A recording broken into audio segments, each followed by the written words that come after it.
Hola a todos, bienvenidos a esta segunda entrega de Lupa a los Acuerdos. En esta ocasión vamos a revisar las herramientas básicas que vamos a utilizar para el debate con el propósito de salir de la propaganda, de abandonar un poco lo que ya está dándose en las redes sociales y entrar un poco más en el entorno de los argumentos, en el campo de la información real o por lo menos de una información que esté mucho mejor sustentada que lo que estamos viendo en este momento en el mercado, en televisión y en los diferentes medios y a través de los diferentes líderes de opinión. Bueno, para empezar, eh, como les dije en un principio, pues yo no soy un gurú, soy un ciudadano normal, así que no voy a utilizar unas herramientas que creé yo de la noche a la mañana. Me voy a basar en el trabajo de este señor, de Robert Nukin. ¿Quién es Robert Nukin? Robert Nukin es un abogado de Harvard que ha sido profesor de Derecho tanto en Harvard como en Stanford. Es un especialista en negociación.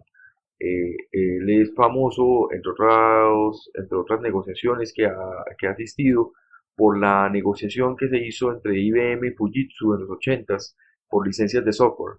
Eh, este es un sujeto que ha, que ha sacado ya varios artículos y varios libros referentes al tema de la negociación y también es el jefe del programa de negociación de Harvard desde 1994. Es decir, este es un sujeto que sí sabe de negociación, además pues de tener una cara medio bonachona, es un sujeto que puede ayudarnos un poco a entender la dinámica de la negociación, de cómo se dio y de cuáles son nuestras responsabilidades y de cuáles son las condiciones en las que nosotros entramos a analizar la negociación.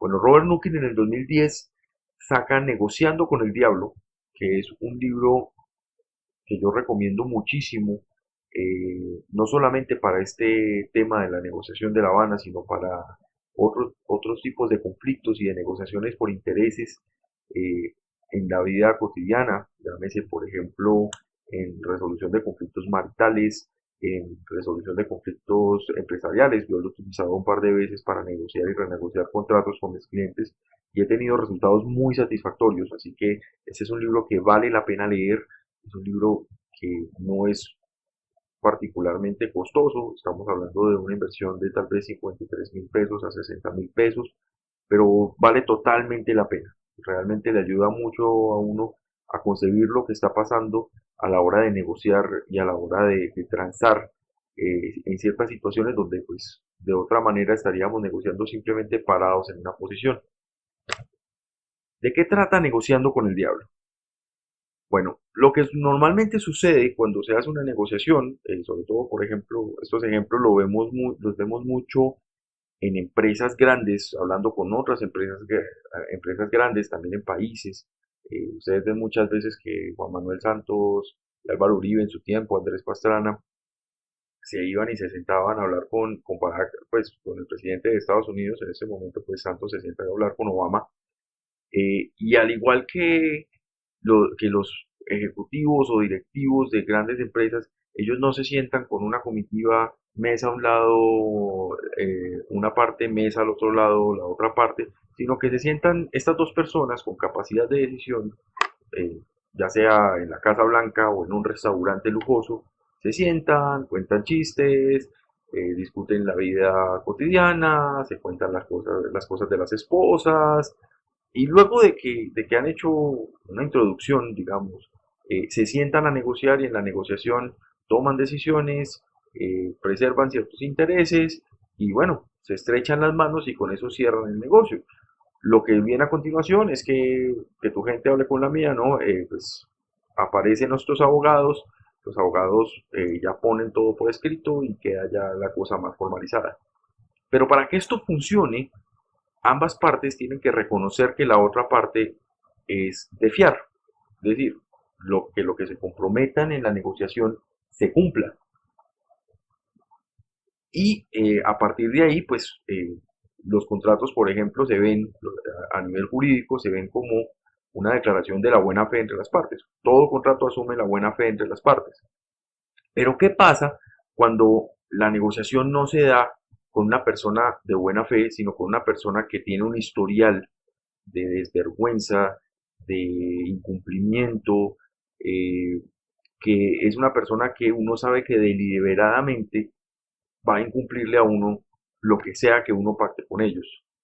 Eh, ¿Cómo trabajar ese tipo de contrapartes? ¿Cómo trabajar ese tipo de adversarios? ¿Se debe negociar? ¿Cuándo se debe negociar? Y sobre todo, ¿cuándo no se debe negociar? Nukin es una persona muy juiciosa a la hora de afrontar este tema. Él no solamente exhibe su metodología, sino que además de alguna manera pone contraejemplos de casos en los que no se ha utilizado esta metodología y ha tenido resultados buenos o malos dependiendo pues de cada uno de los casos. Y es también muy juicioso con los juicios morales, de si realmente tener un reparo moral lo debe limitar a uno para negociar o no.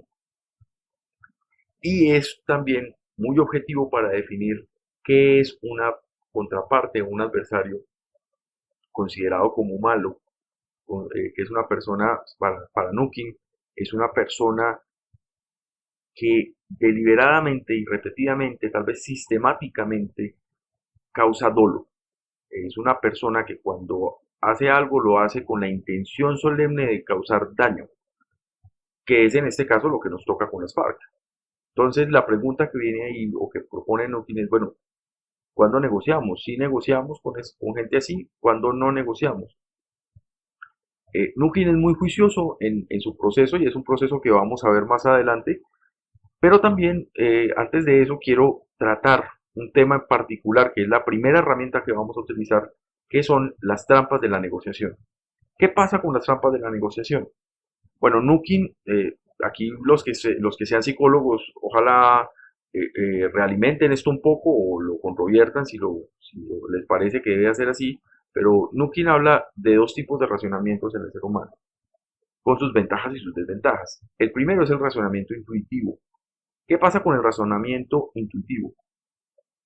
Es este razonamiento que se construye por las experiencias que nosotros tenemos y que es casi que un acto reflejo, que cuando nos están diciendo algo nosotros casi que instintivamente estamos leyendo el lenguaje corporal de la contraparte, estamos recogiendo una serie de experiencias sobre lo que nosotros conocemos de la contraparte, sobre lo que nos ha pasado en la vida y sobre eso tenemos este mecanismo evolutivo que hemos generado para tomar decisiones rápidas, muy expeditas.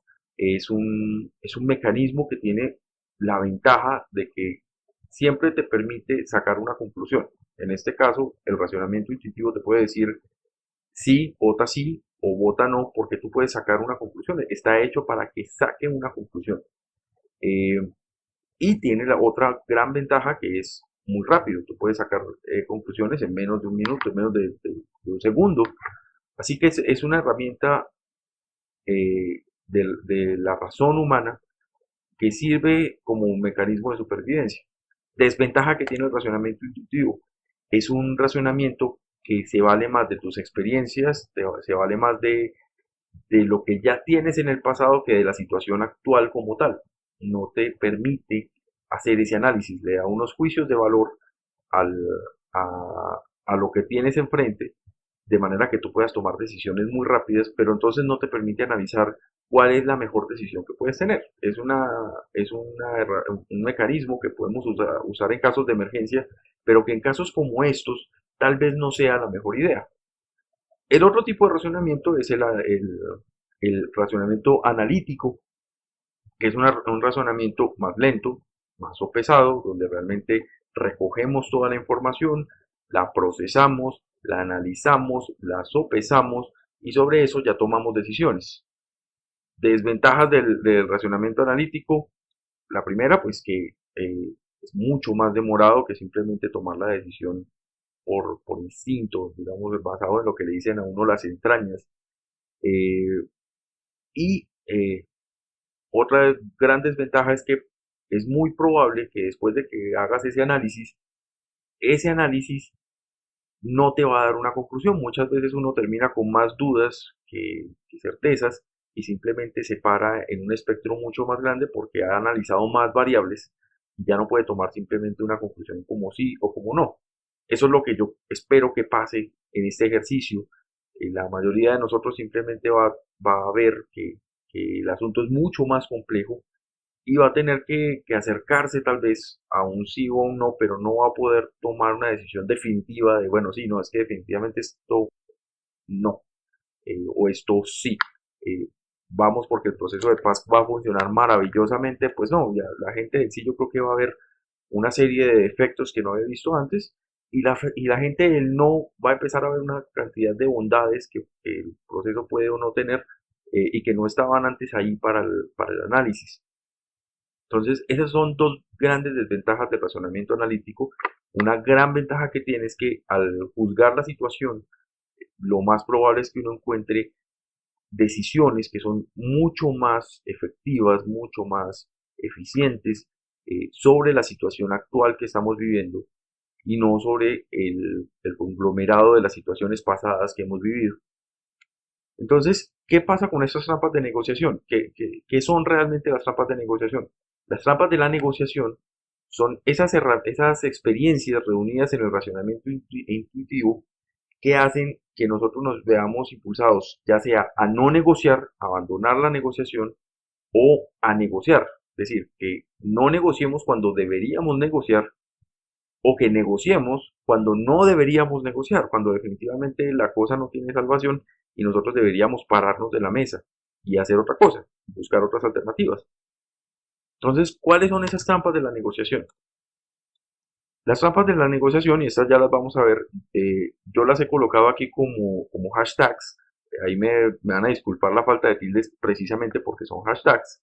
Eh, Estas trampas las vamos a ver una a una, pero vamos a decir para efectos generales que existen dos tipos de trampas. Las trampas negativas y las trampas positivas. Ambas son trampas, ambas son emisiones de juicios de valor que nosotros hacemos, que nosotros le agregamos a la información para sustentar la idea de negociar o de no negociar. Las trampas negativas, por ejemplo, son trampas que nos van a dar juicios de valor para reforzar la idea de pararnos de la mesa y alejarnos de la negociación. Eh, las trampas positivas, por su parte, son trampas o juicios de valor que nos van a dejar en la mesa cuando deberíamos sopesar las cosas de una mejor manera y nos van a poner a negociar cuando no necesitamos negociar. Estas trampas vienen en paralelo. Cada trampa tiene su contraparte, cada trampa negativa tiene su contraparte positiva, que son básicamente reacciones o metaprogramas que desarrolla el cerebro para analizar esas experiencias y que de alguna manera lo hace entender a uno a un lado del espectro, ya sea pro negociación o ya sea anti negociación. La idea es que las encontremos en las frases que van utilizando las personas que están posteando y, y marquemos eso como trampas y simplemente dejemos el tema de lado, no nos sentemos a hacer un debate, no vale la pena sentarnos a debatir absurdamente estas trampas porque no vamos a poder convencer a nuestra contraparte, a los otros participantes de este ejercicio, de que lo que ellos dicen, de que lo que ellos sienten es incorrecto y que nosotros sentimos lo correcto. Estos son trampas, la idea es que nos quedemos específicamente en los hechos. Bueno, ¿qué es la primera trampa de negociación? ¿Qué es el tribalismo? Bueno, el tribalismo es esta tendencia que tenemos a llamar a la identidad de grupo, a ver nuestro lado, la gente que conocemos o el grupo del que hacemos parte, eh, como algo conocido, como algo confiable, y en cambio ver lo que está en la contraparte como algo desconocido, con lo que no se deben compartir, con lo que no se debe compartir, porque son personas que no son de confiar. Y nosotros lo vemos, por ejemplo, en la negociación actual, con frases como la gente de bien no tiene por qué pagarle a aquellos terroristas, a esos terroristas, o cuando se da, por ejemplo, hacia los comunistas, los de la izquierda, eso es muy común para alejarse de una negociación. También se ve de parte de las personas que están en ese momento por el sí. Eh, Aquí muchos de los invitados han salido a decir que es que como esta es una cosa que lo hacen los latifundistas, los paracos, los ricachones, que ellos no entienden los pobres y que a los pobres y que los pobres son los que viven la guerra, lo cual es falso. Aquí en este país todos hemos vivido la guerra, a los ricos también los secuestran y también les hacen muchas cosas. Eh, pero la idea es esa, es agruparnos nosotros contra ellos y entonces nosotros los buenos, ellos los malos y ya. Y por como ellos no son de confiar, no, ellos no hacen parte de nuestro sistema de valores, entonces no vamos a negociar con ellos. Eso es la primera trampa y espero que la sepamos reconocer. De aquí van a salir muchísimas frases.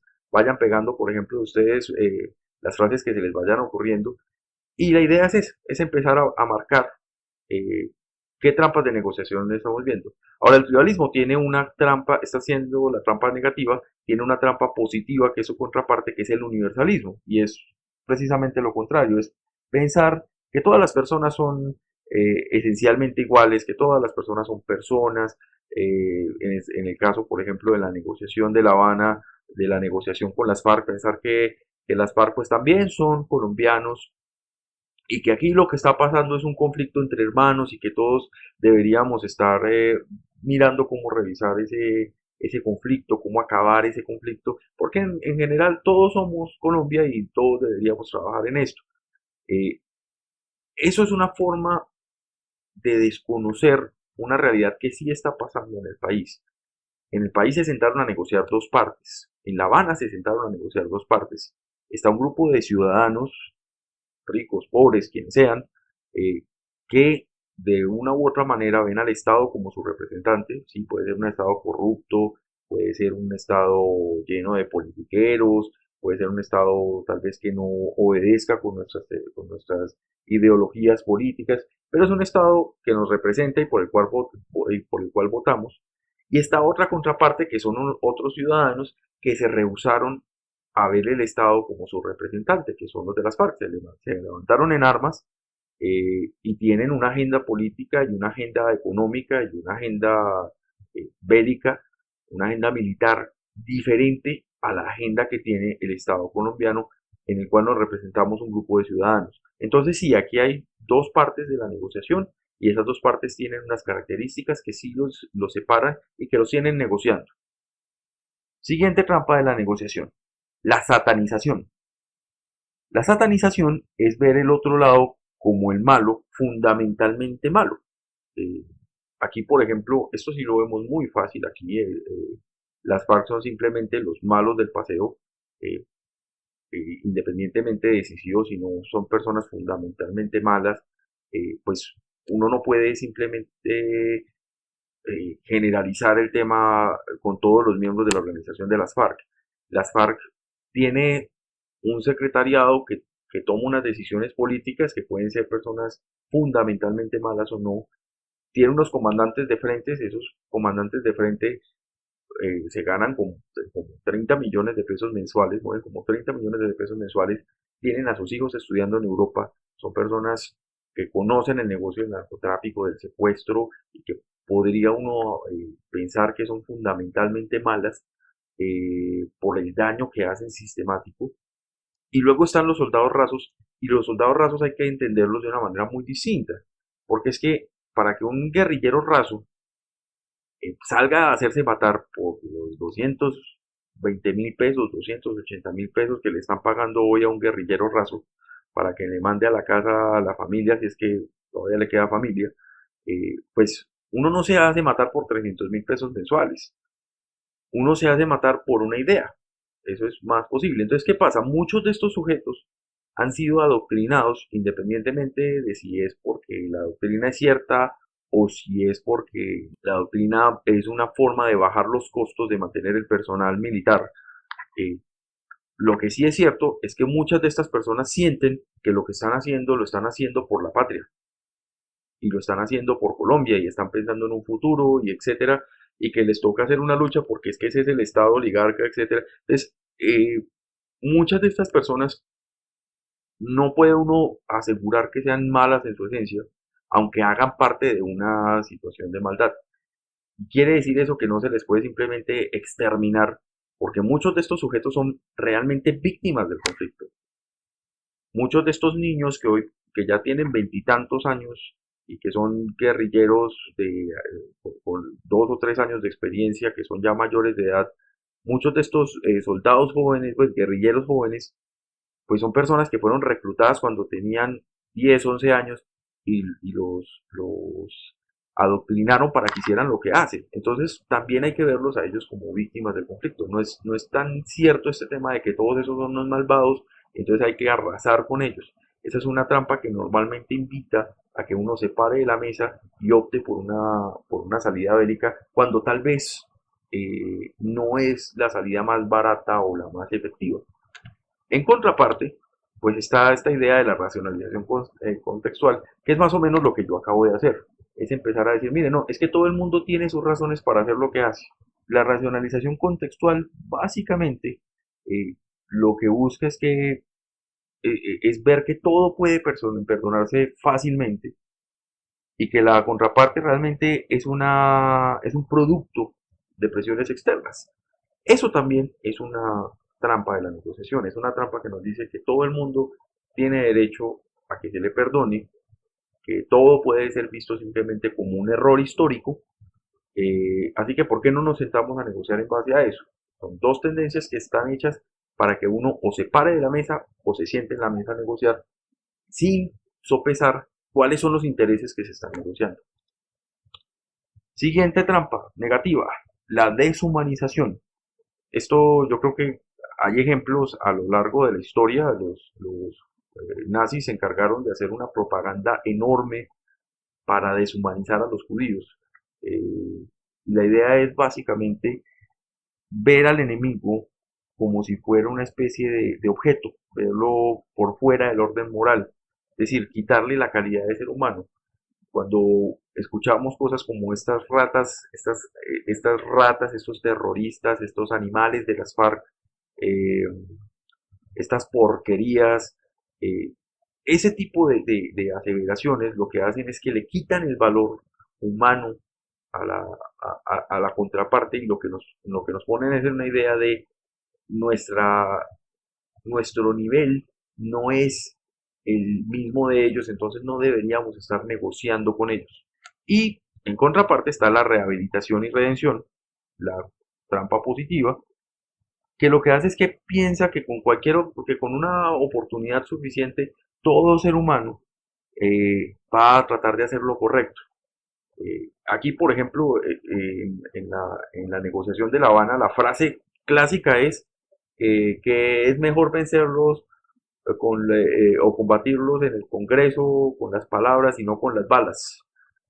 Eso es un clásico ejemplo de rehabilitación y redención. Mejor que peleen con argumentos que con armas. Eso es un clásico ejemplo de rehabilitación y redención.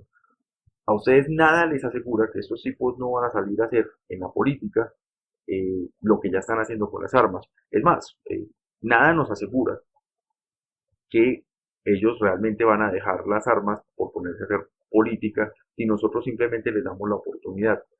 De la misma manera como muchos guerrilleros del M-19 se dedicaron a la política, algunos no tan efectivamente como otros. Yo podría nombrar 2 o 3 exguerrilleros del M-19 que han sido políticos juiciosos y serios. Eh, de esa misma manera, mucho exguerrillero del M-19 terminó trabajando para otras guerrillas, para carteles de la droga. Es decir, no es que simplemente si nosotros les ponemos a ellos las condiciones y quitamos estas causas objetivas del conflicto y combatimos todas estas causas que ellos dicen combatir, entonces ellos ya van a darse cuenta del error que cometieron y van a tratar de hacer lo correcto. Eso no es necesariamente cierto.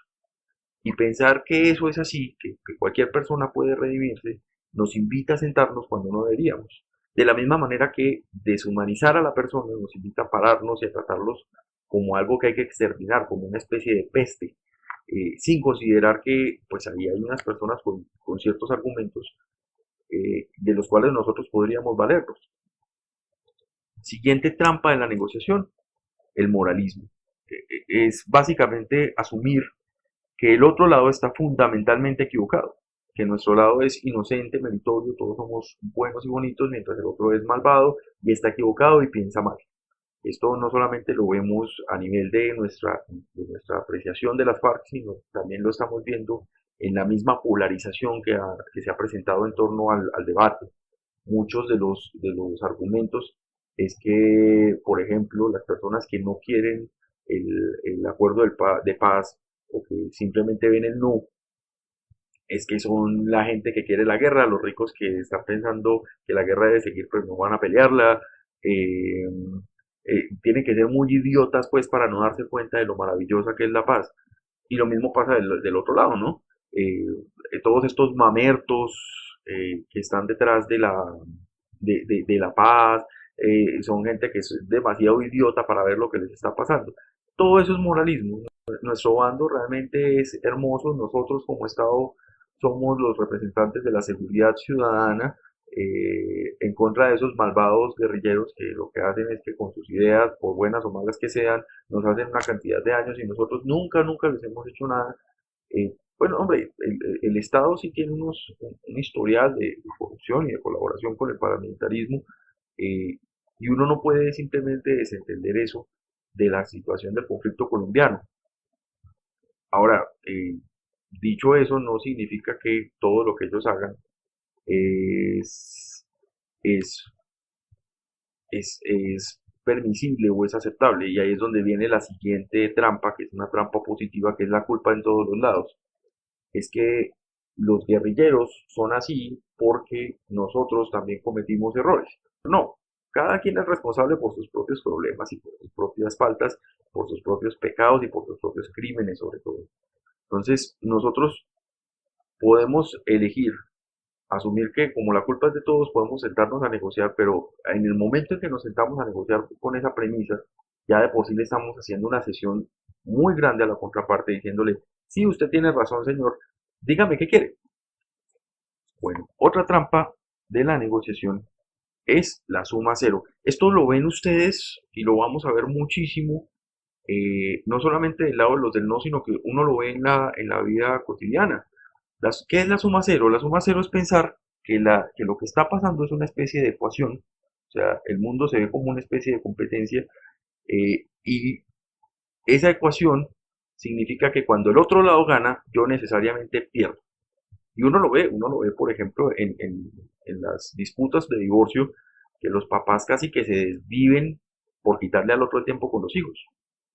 Y esto es algo, tal vez, en lo que se ha basado mucha de la propaganda que hemos visto alrededor del centro democrático, de la impunidad, de todo lo que ellos se ganan, en cambio nosotros no ganamos nada. Eso puede o no ser cierto. Pero lo que sí deja claro es que es un llamado a no negociar, es a decir que no. Mientras tanto, la contraparte, la trampa positiva es el gana-gana. ¿Qué pasa con el gana-gana? El gana-gana es asumir que la torta siempre puede incrementarse de tal modo que a todo el mundo le vaya bien. Pero eso no siempre se va a poder. Muchas veces las cosas que yo estoy cediendo significan una pérdida muy fuerte para mí, y en las negociaciones puede que eso signifique que por andar yo cediendo cosas o por andar tratando de establecer una fórmula mágica donde todos quedamos contentos, yo termine cediendo en cosas que no debí, en las que no debía haber cedido.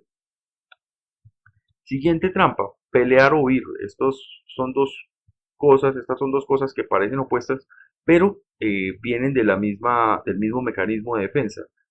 Cuando una persona se encuentra en una situación de peligro, el instinto lo obliga ya sea o a pelear o a huir.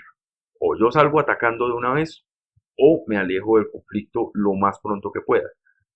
La contraparte es el apaciguamiento, que son estas personas que evitan el conflicto no huyendo de él, sino tratando de ceder en todo con tal de que el conflicto no les llegue, no les caiga. Eh, Son personas que por lo general hacen concesiones que no deben hacer para evitar el conflicto. Y esto lo vemos mucho, por ejemplo, la mayoría de las víctimas de extorsión son personas acostumbradas al apaciguamiento. El llamado a la batalla es la movilización de tropas para pelear por una causa justa. Usualmente le conviene a los intereses de ciertos líderes que son los que hacen el llamado. Y el otro llamado, que esto también lo vamos a ver muchísimo, es el llamado a la paz. Es esta idea de que, de esta premisa de que todo conflicto se puede evitar o terminar mediante iniciativas sensatas de la búsqueda de la paz. Y eso no es cierto. No siempre el llamado a la paz es posible, no siempre la salida negociada es posible. A veces simplemente hay que tomar decisiones unilaterales, tal vez un poco coercitivas, para, para asegurar el estado de paz como tal. Bueno, otro hashtag que vamos a utilizar es el de la propaganda. Eh, ¿Por qué vamos a utilizar el hashtag de la propaganda? Porque es que lo que he visto yo en los medios, y por eso lo propongo, es que hay demasiada desinformación y es desinformación tal vez un poco rampante del lado, por ejemplo, del Centro Democrático, aunque no me consta, aparecieron estos montajes de Mariana Pajón, de Juanes, hablando de la paz. Y digo no me consta porque parte de la guerra sucia que se da muchas veces en estas campañas electorales es que la gente casi que se autoecha el madrazo. No sé si ustedes hayan visto una película que se llame Chicas Pesadas con Lindsay Lohan, donde la actriz antagónica, que es una mona buenona y más bien malévola, eh, ella descubre que hay un plan como para sabotearle la vida y lo que hace es que coge este diario donde estas mujeres, todas estas niñas pesadas habían hecho chismes, escrito chismes de cada una de las personas de la escuela donde estaban. Ella pone su propia foto en el libro, se autoescribe perra por todos lados, ahí alrededor de la foto en la página donde está, y publica el libro.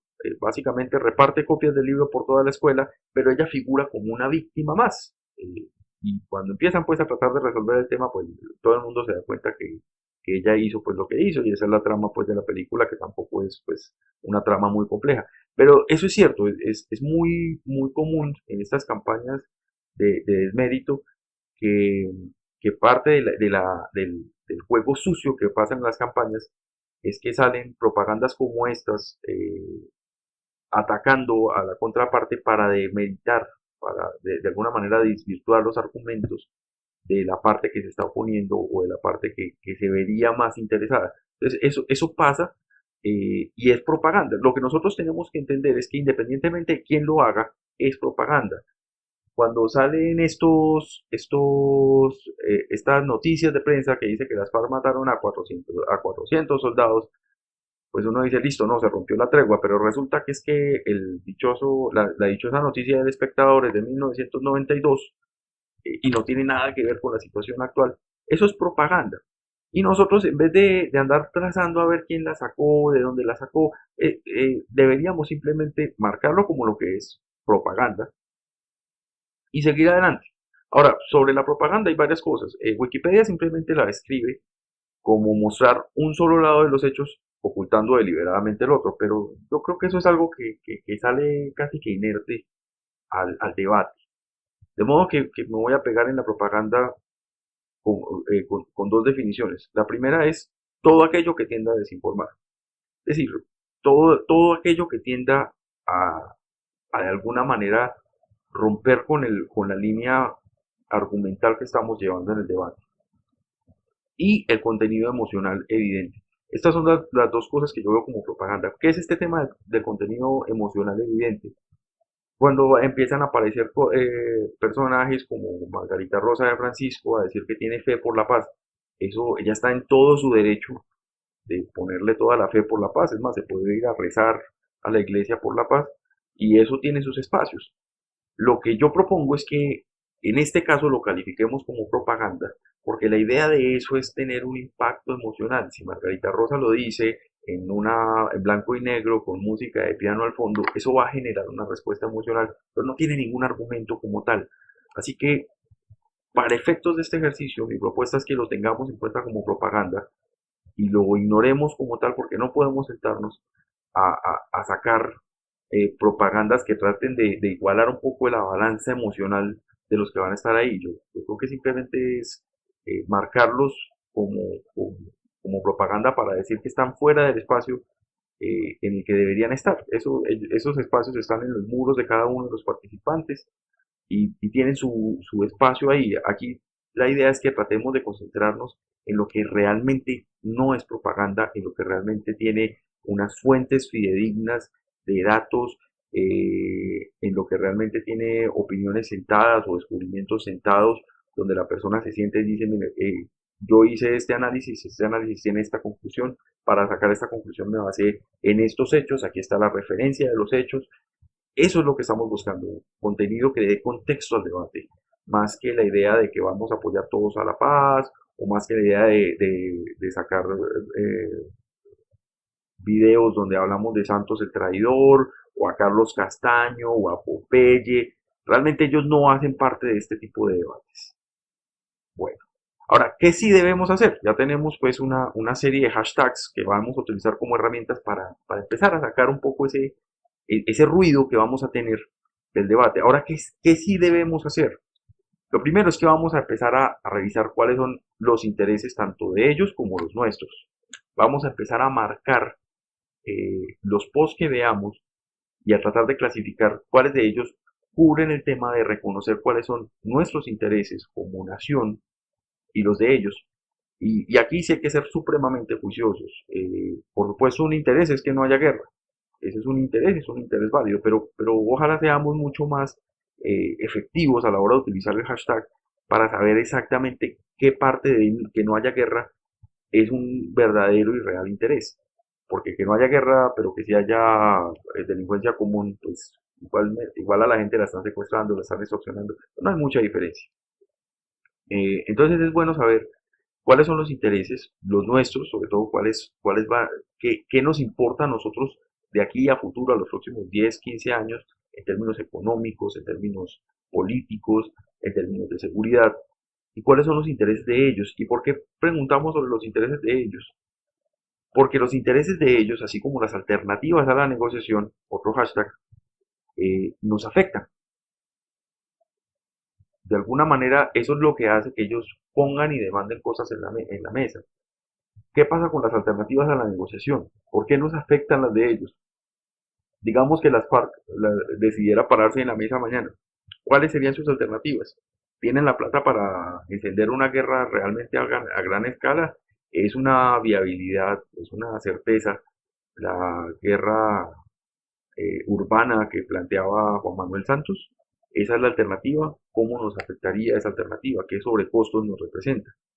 Y sobre todo, ¿qué alternativas de negociación tenemos nosotros? ¿Por qué? Aquí es donde entra otro hashtag que es importantísimo, que es la MAN. Y esto es algo que ojalá logremos reconocer. Si reconocemos esto, ya ganamos un punto grandísimo, grandísimo en todo este debate. ¿Qué es la MAN?